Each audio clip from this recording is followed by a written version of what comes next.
Bismillahirrahmanirrahim. Assalamualaikum warahmatullahi wabarakatuh. Perkenalkan, nama saya Wildan Afriadi Hamzah, NIM 2006020081.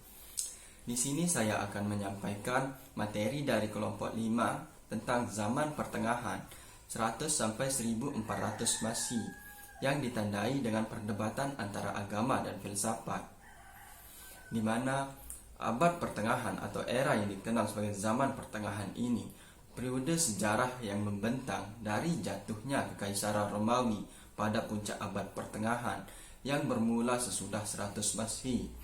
Di zaman pertengahan ini terjadi kesinambungan hubungan antara filsafat dengan agama.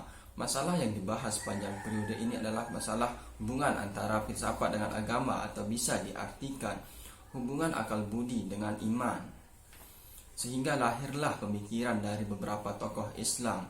Salah satunya adalah Al-Farabi.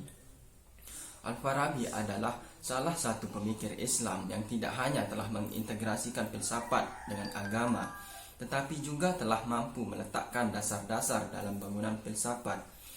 Dan karena hal tersebut, Al-Farabi disebut sebagai Al-Muallimut Tsani, atau guru kedua setelah Aristoteles. Menurut Al-Farabi, filsafat hadir lebih dahulu daripada agama, karena semua kebenaran agama harus dipahami dan dinyatakan pada mulanya melalui cara-cara rasional sebelum kebenaran itu diambil. Hal tersebut menjelaskan bahwa Al-Farabi menaruh pemahamannya terhadap filsafat secara lebih luas, yaitu sebagai penggunaan akal. Akal dipahami sebagai daya berpikir yang memungkinkan manusia memahami berbagai pengertian, sehingga dapat membedakan yang mulia dari yang hina, serta menguasai seni dan ilmu. Al-Farabi membedakan ilmu menjadi dua tingkatan, yaitu ilmu dengan konsepsi tasawuf mutlak dan konsep yang disertai pikiran. Ilmu dengan konsepsi tasawuf tersebut berkaitan dengan pengetahuan yang mampu dipahami secara langsung lewat pengalaman indrawi. Sedangkan ilmu dengan konsep yang disertai pikiran merupakan ilmu yang berada pada tingkatan yang lebih tinggi dan hanya mampu dipahami lewat proses yang terjadi pada akal. Al-Farabi membagi akal manusia menjadi 3 tingkatan. Yang pertama, akal potensial yang mempunyai daya tanggap melalui panca indera, dalam arti melepaskan bentuk dari materinya. Yang kedua, akal aktual yang dapat menangkap arti dari sesuatu serta melepaskan dari materi sehingga berwujud dalam akal. Dan yang ketiga, akal intelek yang dapat menangkap bentuk semata-mata tanpa dikaitkan dengan materi, atau mampu menangkap inspirasi dari akal faal yang merupakan pancaran terendah yang berasal dari akal pertama Tuhan.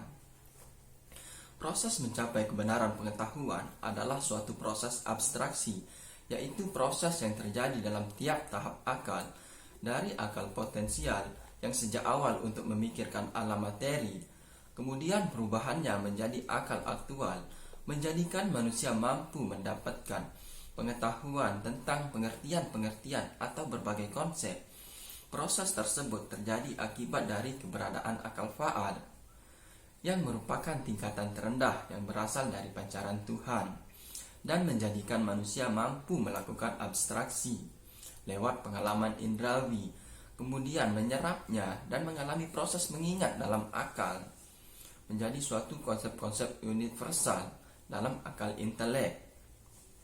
Pada dasarnya, pandangan ini bertitik tolak pada pentingnya kerja akal dalam tercapainya pengetahuan manusia.